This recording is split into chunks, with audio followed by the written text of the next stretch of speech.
আপনারা আমার পিছনে যে ঘরটি দেখতে পাচ্ছেন, এই ঘরটি রাসূল সাল্লাল্লাহু আলাইহি ওয়াসাল্লাম মা আয়েশা রাদিয়াল্লাহু তাআলা আনহার জন্য যেই ঘর নির্মাণ করেছিলেন তারই একটা প্রতিচ্ছবি, একটা প্রতিকৃতি বা একটা রেপ্লিকা। এবং সেই ঘরে কি কি ছিল সেটা আমরা ইতিহাসের পাতা থেকে, সিরাত গ্রন্থ থেকে যা পেয়েছি সেটা উপস্থাপন করবার চেষ্টা করেছি।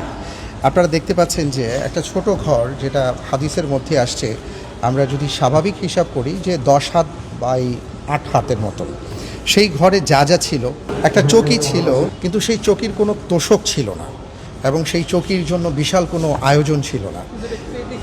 এবং এমন এক চৌকিতে একবার যেই চৌকির উপরে আর কি ছালার চট ছিল, চাটাই ছিল, সেই চাটাই রাসূল সাল্লাল্লাহু আলাইহি সাল্লাম যখন শুয়েছিলেন, একদিন ওমর রাদিয়াল্লাহু তাআলা আনহু আসলেন, এসে দেখলেন আল্লাহর নবীর পিঠ মোবারক লাল হয়ে গেছে।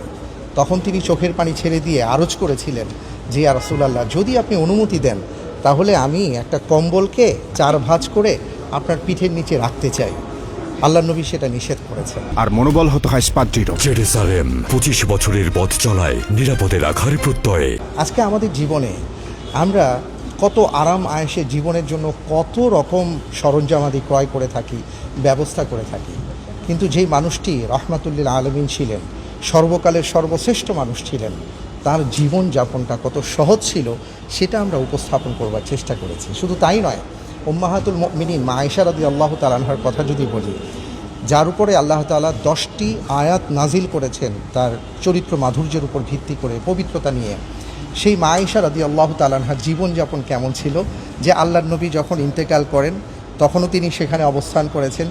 পরবর্তীতে আবু বকর রাদিয়াল্লাহু তাআলা আনহু যখন ইন্তেকাল করেন এবং তার কবর যখন রাসূল সাল্লাল্লাহু আলাইহি সাল্লামের পাশে দেয়া হয় তখনও তিনি সেখানে ছিলেন এবং একটি পর্দা দিয়েছিলেন এই ছোট্ট জায়গায়। পরবর্তীতে 10 বছর পরে যখন ওমর রাদিয়াল্লাহু তাআলা আনহুর শাহাদাতের পর তাকে এখানে কবরস্থ করা হয়, মা আয়েশা রাদিয়াল্লাহু তাআলা আনহা এই ছোট্ট ঘরের মধ্যেই একটা দেয়াল তুলে দিয়ে কবরের চারপাশে মাঝখানে যতটুকু জায়গা ছিল এতটুকু জায়গার মধ্যেই তিনি তার জীবনকে অতিবাহিত করেছেন। সুবহানাল্লাহি ওয়া বিহামদিহি সুবহানাল্লাহিল আযীম। এইভাবে তারা জীবনযাপন করেছেন।